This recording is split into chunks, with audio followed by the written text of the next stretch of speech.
The doorbell rang at exactly 2:30, 3 months after the funeral, and everything I thought I could endure without breaking began to crack. Through the peephole stood my son, rigid as if bracing for impact, and beside him, Alia with one hand cupped under her pregnant belly, the other pressed to her lower back like a stage cue. When I opened the door, there was no embrace. No, how are you holding up only a practiced line either? Give us this house, or prepare for a nursing home? That was the moment grief sharpened into something with teeth. They swept into the living room as if deeds had already changed hands. Alia lowered herself into Harold's chair, a small occupation that felt like a conquest, then sighed delicately. "The baby is active," she said, meeting my eyes with that practiced glow that had fooled almost everyone. Harold never bought it. The first time Lionel brought her home, my husband watched her like a man studying a contract for the clause that ruins everything. "Pretty package," he'd murmured to me later. "I wonder what's inside." I wanted grandchildren so badly that I filed his warning under pessimism and kept setting places for Sunday dinner. I kept the peace until the peace became a lie. Lionel stood, hands clasped behind his back, like a manager delivering bad news. "You're alone in a big house," he said. "You barely leave. We found a lovely place, Sunset Gardens, close to our new home so we can visit often." New home. The words landed with the heavy certainty of plans already in motion. "This is not cruelty," Alia added softly. "It's concern, activities, friends your age, no stairs to fall down." I glanced toward those stairs, 32 years of photos and bedtime stories. Scuffed edges from small feet and moving boxes. The banister Harold had refinished by hand, and felt my fingers tighten around the coffee cup. "I don't want to leave," I said. Lionel's jaw set. "You're being selfish." The accusation hollowed the room. I had nursed Harold through late-night chest pains and water pills and gentle refusals to slow down. I had buried him, wrote notes on sympathy cards I still could not throw away, and learned to sleep on one side of a bed too big for one. Selfish, my son called me, because I wanted to keep the rooms where our life still breathed. When I asked how long I had, they traded a look that made my skin prickle. 2 months, Lionel said, close before the baby comes. And if I said no, there was that look again. Then a gentle threat wrapped in care competency evaluation, medical assessment, depression, hygiene. Isolation words arranged like chess pieces around the king. They wanted my house. They left the scent of expensive perfume and urgency behind them. The silence afterward was a cavern. I walked it like a ghost.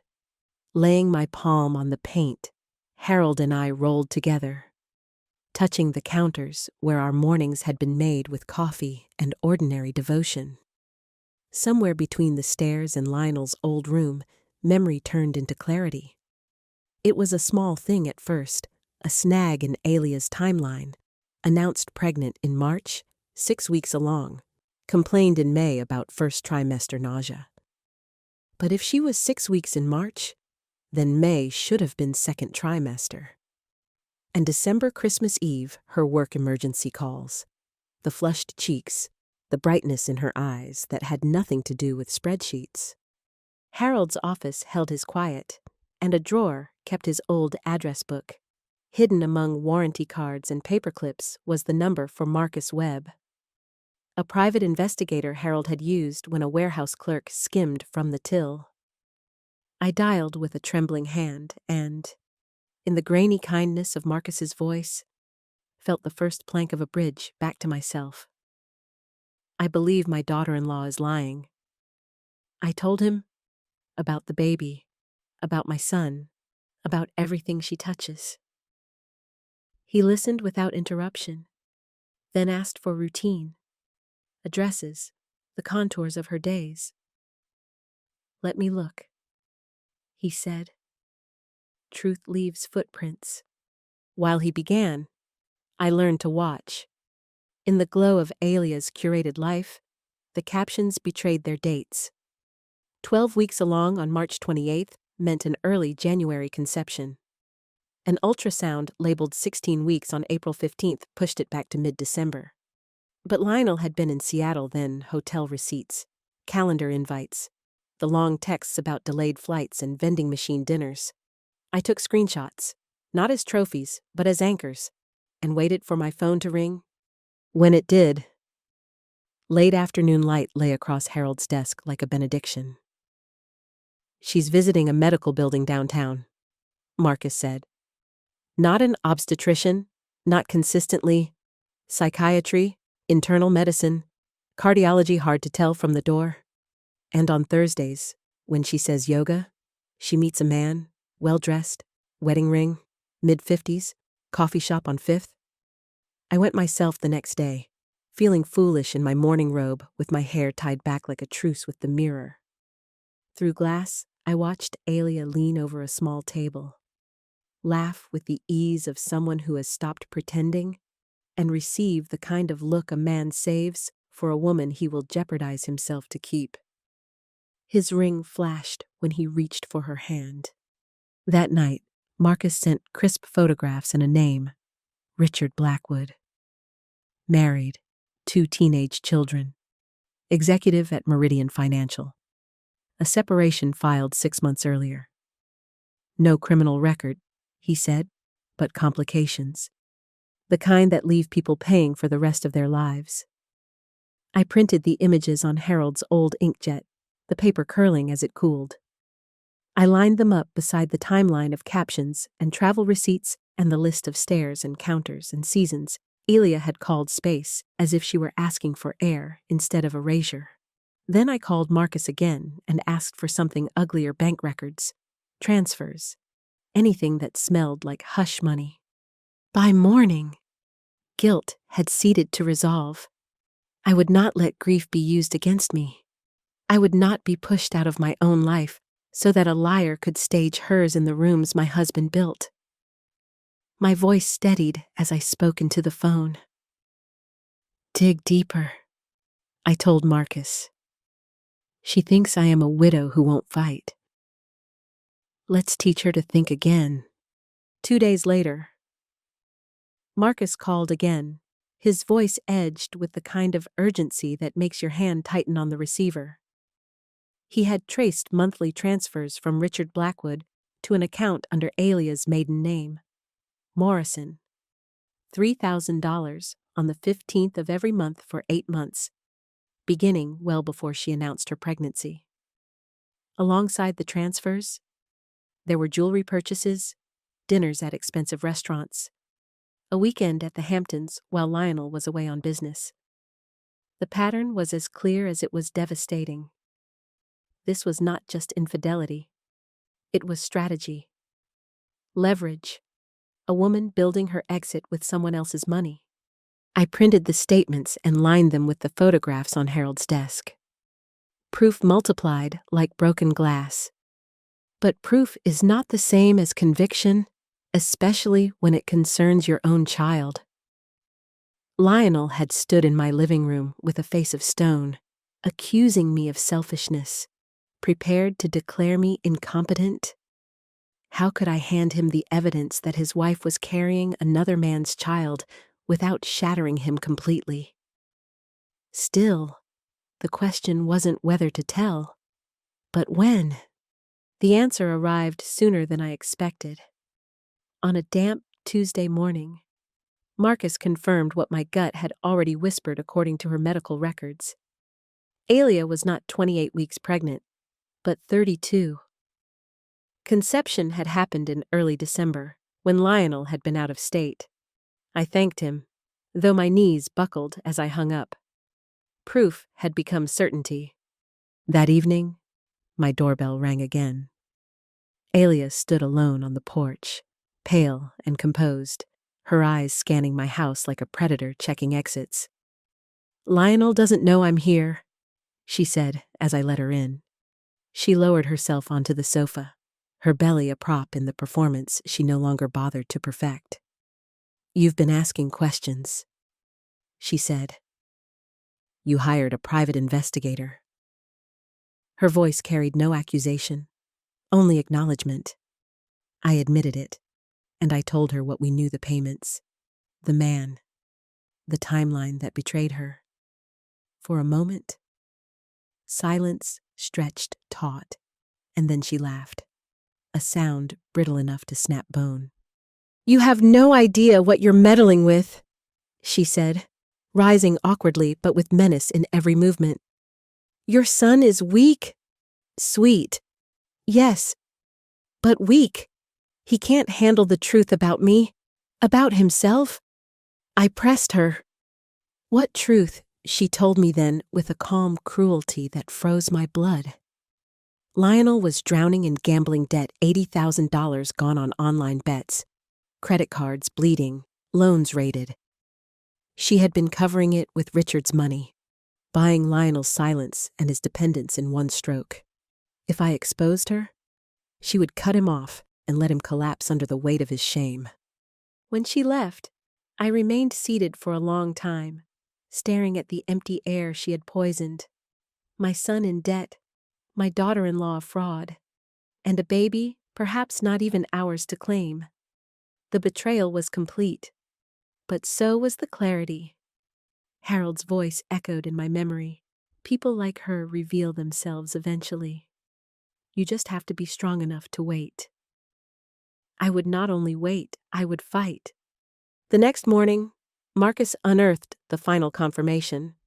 Her real name was not Alia, but Amy Morrison, with charges of fraud, identity theft, and extortion trailing her across 3 states. She had done this before: targeted vulnerable men, feigned pregnancies, leveraged secrets until families collapsed. In one case, the man had taken his own life. In others, broken men still paid her silence fees. My hands shook as I held the report, but beneath the tremor was fire. This was not simply about me or Lionel. This was about stopping her before another family became her prey. I called Lionel that afternoon. "Come home," I said. "Bring her with you. We need to talk." He hesitated, bristled, but something in my tone must have pierced his fog because he agreed. I spent the hours before their arrival arranging everything on Harold's desk: photographs, financial records, medical notes, the investigator's background report. I even set out Harold's old tape recorder, a silent witness ready to capture the confrontation. At 2:00 sharp, Lionel arrived, his face lined with unease. Alia behind him with fury radiating through her carefully styled exterior. "Sit down," I said, my voice steady for the first time in months. "We have a lot to discuss." Lionel dropped onto the couch, his hands clasped like a man bracing for a storm. Alia remained standing, one hand on her belly, her eyes darting from the papers spread across Harold's desk to the tape recorder. She knew. She felt it in the air the way prey feels the shadow of a hawk overhead. I started with the photographs. Thursdays at the cafe, the older man leaning across the table, his wedding ring glinting as he touched her hand. Lionel squinted at the images, confusion flickering in his eyes. "Who is he?" he whispered. "His name is Richard Blackwood." I answered. "He is the father of the child your wife is carrying." The words detonated in the room. Lionel went white, his mouth opening then snapping shut as if he had no language left. Alia tried denial, her voice sharp but trembling. "That's a lie. Fabricated." I slid the medical records across the desk. 32 weeks pregnant, not 28. Conception when Lionel was in Seattle. Then the bank records. Monthly transfers from Blackwood to her maiden account. Lionel stared at the evidence like a drowning man realizing the surface was farther away than he thought. His gaze shifted to her. Tell me it isn't true? Any of it. The mask fell. The soft-spoken, glowing woman dissolved. In her place stood someone cold, her voice stripped of charm. Your mother's right, she said. The baby isn't yours. It never was. Lionel staggered back as though she had struck him. Everything we had, it was all fake, he asked. Not fake, she corrected. Useful. I needed you until Richard's divorce finalized. You were convenient cover. Silence collapsed over the room until Lionel finally whispered, I don't know you at all. I never did. Alia turned toward the door, tossing over her shoulder. Keep your house. Leona, Richard can give me better. But I wasn't finished.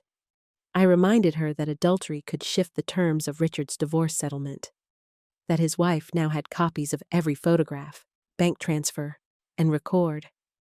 Alia's composure cracked, her face draining of color. You wouldn't dare, she hissed. I already have. I said. She lunged, clumsy under the weight of her pregnancy, but halted when the faint wail of sirens bled through the open window. I had called the police before she even arrived, anticipating violence, knowing the predator cornered would lash out. Alia froze, panic flashing in her eyes, and then turned her gaze to Lionel. Please, she begged. You love me. Don't let her ruin everything. But Lionel only shook his head, tears streaking his face. I don't know you. I never did. The police led her out in handcuffs, her belly straining against the fabric of her dress, her expression a venomous promise. Fraud, extortion, identity theft. Marcus had prepared the evidence meticulously, and now the law would hold her. Richard Blackwood, too, was ensnared, his reputation and marriage collapsing under the weight of his affair. When the house quieted again, Lionel and I sat in Harold's garden, the place where grief had once felt unbearable. My son looked hollowed out, aged beyond his 33 years. I'm sorry, Mom, he whispered. For the ultimatum, for doubting you, for everything. You were manipulated, I told him softly. She knew exactly how to exploit your weakness. His eyes dropped. The gambling, he admitted. I thought I could win it back, fix it before anyone found out. Now I've lost almost everything. Not everything, I said, taking his hand for the first time in months. You still have me, and together, we'll get you the help you need. That night, as darkness fell over the garden Harold had planted for me, I felt his presence near, like he had been holding me steady through the storm. The predator had been exposed, the lies unraveled, but the road to healing stretched long ahead. At least now, Lionel and I would walk it side by side. 6 months passed, and the house no longer felt like a battlefield. Sunlight spilled through the garden windows, and the rooms breathed with quiet resilience instead of fear. Lionel was working with a therapist now, attending a support group for gambling addiction, and though the journey was far from easy, each day he looked a little steadier, a little freer. The man who had once been tethered to Alia's manipulation was learning how to stand on his own again. On the morning of Alia's sentencing, we sat together in the kitchen. Lionel cradled his coffee mug with both hands, his knuckles no longer trembling the way they had when the truth first broke. He admitted he was nervous, but ready. Today was not about revenge. his therapist had reminded him. It was about accountability, about protecting others from the cycle she had repeated across state lines and years of deception. Alia, or rather Amy Morrison, was sentenced to 5 years in prison after victims from Denver, Portland, and Phoenix stepped forward with their own stories. Fraud, identity theft, and extortion charges piled high until even her feigned vulnerability could not shield her.